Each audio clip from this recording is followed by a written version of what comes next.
So welcome to the Business Buzz. So the idea of this is it's a podcast and a kind of vodcast. So we do video to put on YouTube. But the idea is to kind of learn a little bit behind the scenes about your business, why you got involved in it, what you do that's a little bit different than maybe other people do, kind of your unique identifiers, and just kind of let people kind of a little bit behind the curtain, as they say. So I have Craig Hamilton here, a Great American Beef Company. And then Jim Hinckley, author, historian, local, written a bunch of books. I figured that he would be a great person to have here kind of talking to you just because he's got so much information about the history of the area. And since your family has been so kind of deep-rooted here for such a long time, I thought that he'd kind of help assist with some of these questions since he knows so much about it. So we'll get started here. I mean, let's start with what it is. So Great American Beef Co., pretty new venture for you, but getting into the cattle business is not so new. So kind of go back as far as you'd like about, I guess, when you decided, the moment you decided that that you wanted to bring beef to the public, and why you chose Wyoming cattle versus the Arizona ones, because you have a lot of property here. Well, my family's been ranching here. I'm about the 5th generation rancher. And we actually have 5 cattle ranches here. Mm-hmm. Probably if there's a bigger ranch, I don't know where it's at. Probably is, but we have almost 1 million acres here in Arizona. But as I tell people, there's 2 things about that to keep it in perspective. One is 90% of it or more is government lease. Right. We own the grazing rights on it, but we don't own the property. So it sounds like it's the Ponderosa, but it's mostly government ground. Yeah. But we do own the grazing rights on 1 million acres. But you can run more cattle in your backyard probably than I can on a square mile of Mojave Desert. So it takes a lot of cattle. You got to keep things in perspective. People hear it's 1 million acres, they think, oh my God, it's the biggest ranch in the world. Well, it might be, but you got to realize we're in the middle of the Mojave Desert, and as I tell my dad sometimes, you don't ever want to move to the middle of the Mojave Desert and gripe when it doesn't rain, So it's the way it is. Yeah. But what happened was you can't raise the kind of cattle. They don't have any grains down here, and I ate beef all my life off the ranch. And it tastes like whatever they're eating. It might be cholla cactus. And it tastes and then you got grass-fed beef. It's the next step up, but they call it acquired taste. That means you're gonna have to work at it because it don't taste real great. But if you try hard enough and you're dedicated enough, you can get by it. But then you got the epitome of beef, which is raised on a ranch on grass, and then finished for the last 120 days on grain, corn, and that makes the fat white and gets the marbling in there. And if you look at beef around the world, the very best beef you're going to find is the fat is white. Right. It doesn't, because otherwise the beta carotene in the yellow fat in beef makes it taste like acquired taste. And so I wanted to eat the very best beef in the world. I had the knowledge how to make it, but I didn't have the place down here to do it. The environment was just not right. Right. So I partnered with a friend of mine in Wyoming, got a ranch up there, and 3,000 acres of farmland, and we got total control of how we produce it. We artificially inseminate the cows to the best Black Angus genetics available. Possible to do so. Actually, you can't get better. And then we raise it on the ranch on grass, and then we finish it on grain and corn and sugar beet pulp off of our farm there. And we have total control of it from all stages, from conception to finish. And then we take it to and it never has an antibiotic shot or a hormone shot. Yeah, I guess you don't really need the hormones because they're eating so great. So Right. Usually that's just to help beef them up quicker, right? It puts a little bit of gain on them. Yeah. You know, the way they do it in the beef industry, you give them a $2 hormone shot, and you gain $20 on extra. Oh. It's and when you're doing it on mass and numbers, that's how we don't do that. Anytime an animal, I'm not saying we don't give our cattle hormone antibiotic shots, because sometimes you have to save their life. Say a calf gets pneumonia or hurt, we're gonna give them a shot, and that's when it's needed. It's not overused. It's not. It's done to save him. But then he goes out of that program into the commercial program and goes, like I told Jim, to McDonald's or somewhere. Yeah. He doesn't go into our custom beef business. But I did that because I wanted to eat that kind of beef. Yeah. And then I decided, once I did, I thought this would sell. People would like this. And Did you try it before you decided to make it into a business? Did you go out? Oh yeah. And you you started eating it, and you're like, I created it for myself. Yeah. And Eric had been doing it as well for a while up there, and that's how I first I tasted his beef, and I said, "Man, this is the best I've ever had," and I wanted to recreate that with a few little tweaks for myself, and then we kind of come up with it. We've been doing this. We've been several years in this process getting it going. Everything in the beef business is slow. It takes years. So it took it a while to get where we got. Said, this is it. This is what we want. We take it off the ranch to a USDA meat cutter, so it's certified and graded by USDA meat cutter in Cody, Wyoming. And then it's dry aged for 30 days, which is the old traditional way of tenderizing. And when you dry age beef, it dehydrates a little bit, and it concentrates the beef flavors. Yeah, that makes sense. And then it tenderizes it. And I never knew what that was until I went to like a steakhouse in Vegas, and on the menu, all of a sudden you go to the dry aged, and everything was twice as much, and I was like, "What is that?" 30. I didn't understand that was something that even people did. It's and amazing. I had it, and it was extremely good. Like you said, that flavor is so much more concentrated, and the tenderness is, you're not having to really saw at cutting it. It's just tender. It just, not too tender, but tender. It's true. It's exactly right. It's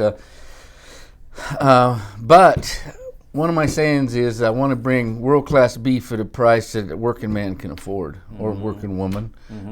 They've always had this kind of meat, but it's out of our price range. Yeah. You can buy a steak, like my ribeyes would sell for $50 anyplace else. Yeah. And I think that's crazy. I think that's what right around. I think I was like $80 for the steak dinner with the dry aged at a restaurant. See, that's ridiculous because so that's taking advantage of people.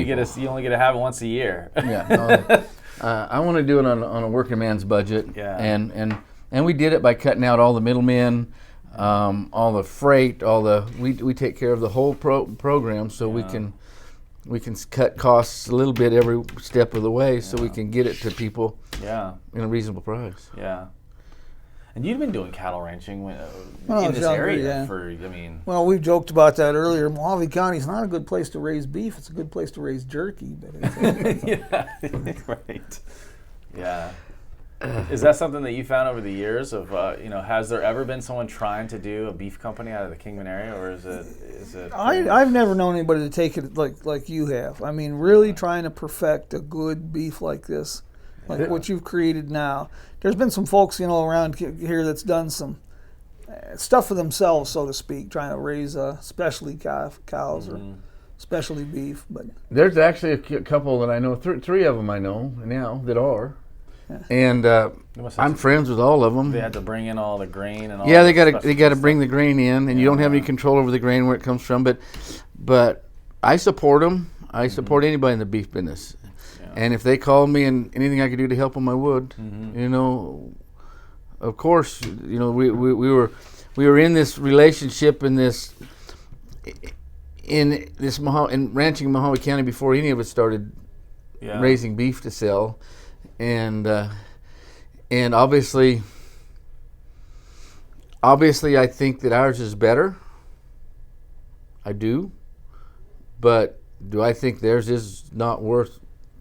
No, heck, I think there's a market for it. Yeah. For sure, and I wish them the best. And it's nice to see, that type of industry, the money staying local. You have family here, you have, so when you're generating revenue, you're pumping it right back into the area and the local economy. In the Wyoming farm, they're making a lot of money, but that's helping keep this process working. Well, that's the only way I could do it, Yeah. because the cattle that I want to raise won't really. It's hard for them to survive here. Yeah. Mojave County is a very funny place. As somebody said one time, your cows got to learn how to eat rocks and cactus. Mm-hmm. Now that's not exactly what they're doing. They got black Angus and red Angus, and they're feeding them grains. But another part of this deal was, I'll be honest with you, I've got 2 young boys, and I wanted to get them out of here in the summertime and get them up into Wyoming. Yeah. It gives me an excuse to flee the scene and get up there and go fishing with them in the mountains. Yeah. Here we're going to go on a pack trip here next month, actually, supposedly, in the Bighorn Mountains on a fishing trip up there. And the cow business, if you don't watch out, it's one of them deals where you work 24 hours a day to stay behind. Right. And Yeah. and I didn't want my boys seeing my butt leave at dark 30 in the morning and come dragging in after dark at night 7 days a week. Yeah. I got about 8 or 9 years with them before they are off and on going on, and I want to do some stuff with them. I want to take them places that I didn't really get to see, and this gives me an opportunity, an excuse. Yeah. To load up and go to Wyoming several times a year and Yeah. see stuff that you don't get to see here. Right. Not knocking Mojave County. Right. Family's been here for over 100 years. Love it. But it's nice to see other things. It is. It really Yeah. is. I want to broaden their Right. deal a little bit and get them. I'm getting them involved in this now. And funniest story, if I got time to, I homeschool them. We homeschool our children. I got a 9-year-old boy and an 11-year-old boy. And I was thinking, how can I maximize this business as the model and give them an education as well in life? Well, there's another aspect to this business, and that is there's a lot of fat that's trimmed off these cattle. And it generally just goes, I leave it at the... Yeah. Well, I thought, what if we could do something with the fat, the tallow? So what I've started with them to teach them how to hustle and how to sell, because they got to sell whatever you're doing. You got to sell yourself or your product or whatever to make it in this world. And to give an entrepreneurial mindset at a young age is we're making tallow into cosmetic quality. It's amazing stuff. It's unbelievable what it do for your hands, your skin, and how it soaks in and nourishes your hide. And that's their deal. I call it Texas Brothers Tallow because they were born in Texas. And it's going to have to teach them to get along and quit fighting and cooperate and awesome. And a little business model for them to start running with, and they're loving it. It's so we're perfecting it now, how to make it, how to get it refined down, and giving it away to some people and getting their feedbacks and all the little things you do in a business to get it going, and that's going to be their deal. That's awesome. So you can't beat that type of education. And that part, I'm tying that into their homeschooling as a business. Yeah. Might be a little young for them, but I really don't think that it's ever too early to start teaching kids things like that, fundamentals of business and the way that the real world works. I mean, I think that history classes are important, math classes are important, English classes, they're all very important, but how they work in the real world is really where it all comes together. And business owners have to know all of those things. And so when you're putting them down that path at a very early age, at the same time that they're learning more complex math and they're learning and understanding the history, of the world and how decisions here affect the future, it's the perfect time for them to be able to see how it would even affect them, those same decisions on their own little business as they do different things. They already are modeling it after other areas of history. I think it's great. I wish public schools had that type of stuff, and I know that they slowly drag their feet nowadays with some programs in public schools to try to teach entrepreneurship or business, some type of business acclimate of, but it's usually not till high school. It's like almost too late. They've already developed certain habits and routines or understanding on how the world works, and it might be skewed at that point, and they're already kind of heading in their own way. But I think that's awesome. And I started looking into the tallow when we started working together, and I was like, 'cause I had never even heard of it. I didn't understand it. And that is a huge opportunity. It really is. It really is. And it's natural. Which is another beautiful thing. Certainly in an age of people are just so sick and tired of additives and preservatives and these artificial things going into everything they do, including the water they drink. I mean, it's crazy. So I think that this is a good opportunity in that segment, that sector of the industry. The product is amazing. It's one of the few things you can do that actually soaks into your skin, and it's an animal fat. Tallow is, and it soaks into your skin, and it's got vitamin K, vitamin A, vitamin D, and it nourishes your skin. Whereas most every lotion you can buy is either a petroleum product or a plant-based product, and you're just smearing something on you that sits on you and washes off.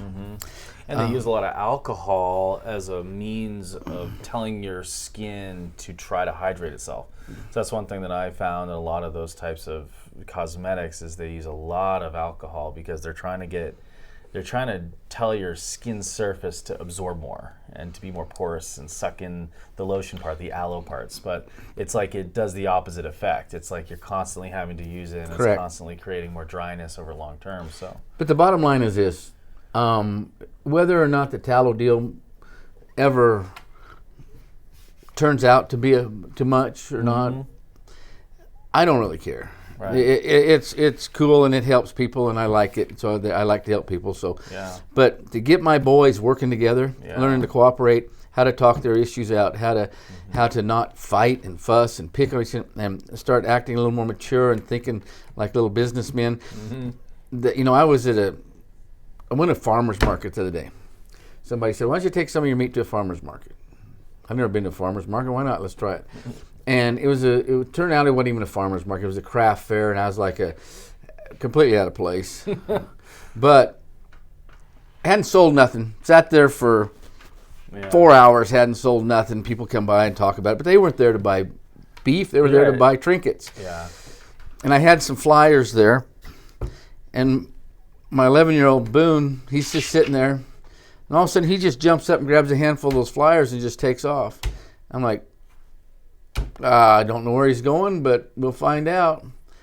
He sold $1,400 worth of beef in the next 45 minutes. Wow. He talked to everybody. Everybody there was his friend. Yeah. He was even selling to the other vendors. They were coming, and I thought, if nothing else, that right there is what it's all about. Yeah. I mean, I was so proud of him I could pop, but he just, he just walked up and said, "Are you interested in world-class beef for you and your family?" And and I was thinking, I need to take notes. Yeah. It's awesome. Just authentic and real, and that the ability of communication is so critical. And the best thing about it too is this: when you got a product like that, you don't have. It's not hard to sell. Yeah. He can look somebody in the eye when he says, "Are you interested in world-class beef?" Right. You know what a price working man can afford. Yeah. He ain't lying 1 ounce. Right. It comes across authentic because it is. Yeah. And the confidence that I was thinking, we need more of that. We do in this world. Yeah. We need lots more of that. Yeah. That's what we're missing. Yeah. Oh yeah, that's exactly. And they hide behind their screens now. Oh yeah, exactly. Those darn. So being able to get out and actually talk to people, that's good. Oh yeah, and then just have the gumption to just get up and take an issue. I didn't tell him to do that. Right. He just thought, how can I change this dynamic? Yeah. And he reached over and grabbed a handful, and at 11 years old. Yeah. And walked off like a man, and made a dozen friends while he was doing it. Yeah. Yeah. That's worth. That you can't put a price on that. No. And that's one thing you have. Speaking of, the quality is you have your little guarantee on every single one. Oh yeah, too. I do. If it ain't the best piece of beef you ever stuck in your mouth, I'll buy it back. Yeah, which is nice too, because I think that a lot of people they get worried when they see something, and it's always the fear of it's too good to be true type scenario. But you put your money where your mouth is with it, literally. Well, I almost wish somebody would, because then I could tell them, I dang sure will do it, but You're right. Yeah. But nobody's taking me up on it. Yeah, no, yeah, that's a good problem. Yeah, it's a good problem to have. Yeah. And they won't. But if they do, I'm not joking. I will. I'll buy it back. Yeah. So one last component, and Jim, this is probably where you're going to have to jump in the most because you know the most about it, is so people watching, we have people from all over the place, but for people out of Kingman, some people might know who you are and some people might not. Tell us a little bit more of the connection to some really prominent people like BusinessBUZZ Bell that you grew up with. You showed me pictures where you're sitting on a horse with them. Like a lot of people, they see these, they might walk through their exhibit at the museum not realizing that this person wasn't just some person here and he's gone. He's still got family, relatives, and connection here. So as you mentioned being 5 generations, over 100 years in the area. What are some significant people and places and things that have happened over these last 100 years that people would know that that you were part of? You mentioned actually when you came to the office that first day, you're like, I remember when this wasn't here. My granddad ran cattle here. Yeah, this is all this cattle space or place, which is pretty amazing, that much has changed in the years. So and Jim I know knows a lot about the history, and he's worked with BusinessBUZZ Bell quite a bit through True West Magazine. I know it's a big publication. So yeah, kind of touch a little bit on that for the last 100 years. Who are some of these people? I mean, I'm assuming going back that far, even the days of Andy Devine being here, or I'm assuming people rubbed elbows with him in school, maybe. I mean, what are some of the connections here that I think that people locally might think is very interesting? Well, Bob, Robert Bell. Yeah. Well, he's my second cousin. My dad and Robert are first cousins. They're BusinessBUZZ Bell. His mother is Bobby, and my dad's mother was Mary, and they're sisters. And that goes back to, you hear and you see all the stuff about Tap Duncan and the stories. Well, Tap and my great-grandfather were best friends. And Bob Guess, it was my great-grandfather. Matter of fact, my great-grandfather was there when Black Jack Ketchum rode the bicycle from Hackberry out to the Diamond Bar to try to get Tap to go rob that train with him and up in New Mexico, and wow. And Tap wouldn't go. Yeah. And they almost got in a gunfight over it.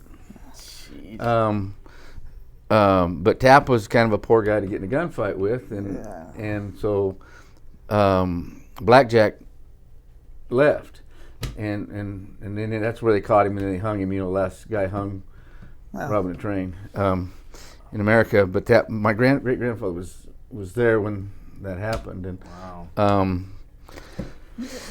So we came.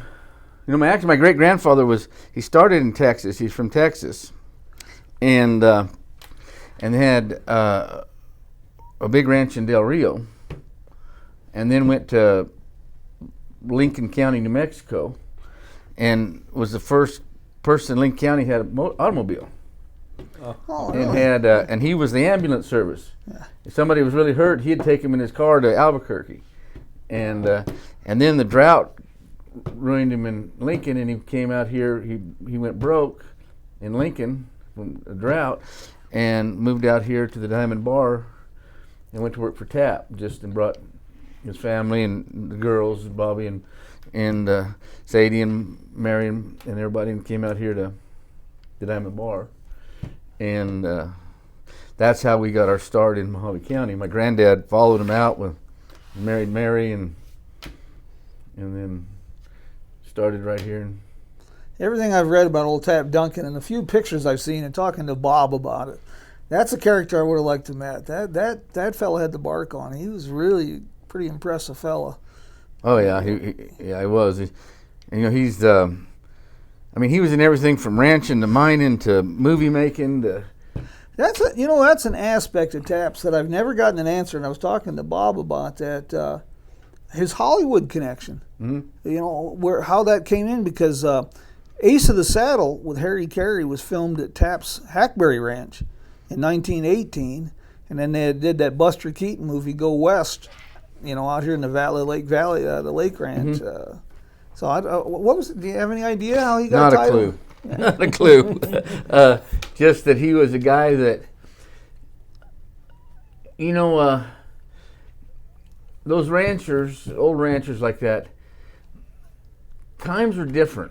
You had to search out opportunity, and you had to do what made money and could support a family. And if it was finding some gold, as if it was talking somebody into filming something on your place, it was they had to be versatile and search out ways. We've got it so easy now; the opportunity just comes to us. Yeah, it's too easy. Almost too easy, and that's something like with my boys. I want them to teach them that there's opportunity there anywhere you look, but you better hunt it. You got to hunt it. You got to and get off your butt in the morning, get out of bed, and get out there and get to hustling, and learn how to sell yourself. How hard do you think Tap had to sell himself to a movie producer? Yeah. To come out here in the middle of Mojave Desert and film something. Those two movies, I bet you some of your family, because all they used in those movies was local cowhands. Both of those movies were just filled with the local. I have never seen either one of them. I need to. Go West you can find on YouTube. It's all there. But Ace of the Saddles just disappeared. No, there's no copies known. Really? Yeah, and that was filmed at the Hackberry Ranch. But the other one was filmed in 25 out Diamond Bar and out there north of Red Lake and out in that country. That's interesting. Like, I grew up on stories of Tap and my granddad and my great granddad Bob, but a lot of those stories have gotten away from us. And like my granddad Chalk Hamilton, he was best friends with Leonard Neal. That's another story. And I remember he'd tell me they would sit on the porch at the Cane Springs out there and watch Mustangs come out of with a pair of binoculars out of the musics down there in water in that Red Lake.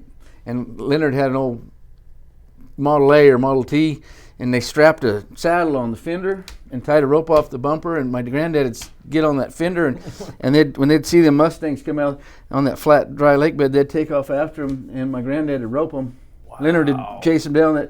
My granddad would rope them off that fender, and they'd catch them Mustangs down there. They were good horses. There's a lot of good horses in the music scene. But anyway, wow. Just there's so many stories about this country I could tell you. But Bob's managed to make a pretty good living telling some of those stories. He's done pretty well with that. Yeah, he has. Yeah. Well, what else have we got to talk about? That's a good amount of it. Yeah, unless you could think of something else that you want people to know. No, not really. It's just that. Well, you deliver locally. I do. And you'll deliver, from what you said, if the order's big enough, you'll take a drive. I will. And I'm working on trying to figure out how to send it UPS. Farther and farther. Farther and farther. Yeah. I know this, if you got a product that's good enough at the right price. Now I'm going to say this one last little deal. I was somebody talking to me about my prices the other day. And my prices, they're not cheap, but they're $1 or $2 more a pound than you'd pay at Walmart. Right. For steak that should cost you twice that. Yeah, there's no dry-aged Wyoming steak at Walmart. But somebody I told them a price on my meat, and they were kind of complaining about it a little bit. And I said, I think what the problem is here is you're wanting decent beef at a great price. Yeah. And they said, yeah, that's exactly what I want. And I said, you're not my customer. Yeah. I said, I don't have decent meat at a great price. I got great meat at a decent price. Yeah, there you go. And if that's what you want, right, then I'm your guy. Yeah. If not, there's a store right over there. Go knock yourself out. Yep. Well, there's a market for everything. There is, and I don't. That's fine. And that's fine. If you're a young family with 3 kids and both parents working, and you're barely, and you got a $1,200 house payment, and you probably don't need to eat 30-day dry-aged prime rib or ribeye steaks. Right. You know, you probably do need to go to Safeway on sale, and that's no disrespect. I've been there. Yeah. My beef is for people really that aren't living paycheck to paycheck. Right. You know, and no disrespect to the people that are. Right. But you probably shouldn't be eating this kind of meat. Yeah. You know, Yeah.